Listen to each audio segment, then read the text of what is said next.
name is Asia Bulgarini. I'm 22 and I study a master's degree in astrophysics at Queen Mary University in London. Asia, you have chosen a very special subject to study, astrophysics.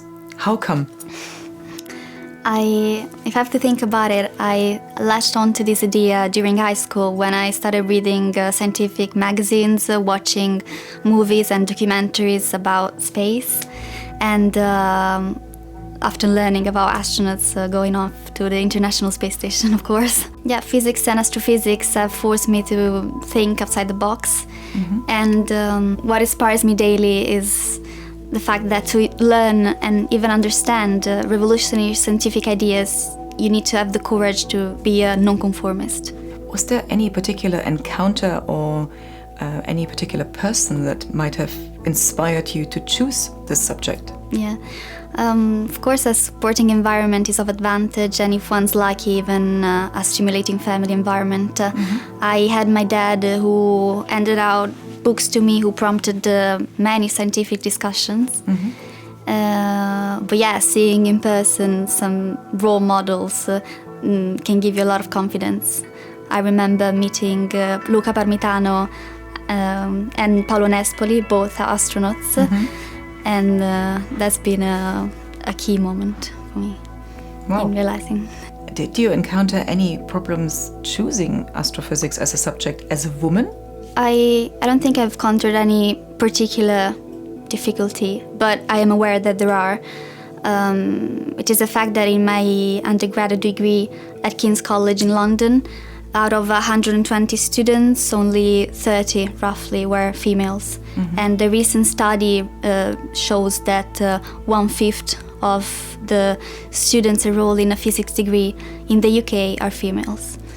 So speaking of Italy and the UK, which are the countries I'm most acquainted with, I probably can say that my generation is a bit more inclusive and welcoming towards minorities than the previous one. Why do you think the numbers are as they are in terms of statistics of how many women study physics, for instance? I mean, do you attribute that to something in particular?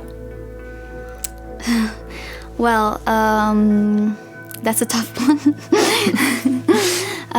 Maybe it's because there aren't many female role models out there, and I think that is crucial for young people to see someone they can imagine being, because, as I said, that gives confidence and it makes you aim for something. So maybe make these role models more real and attainable is one step.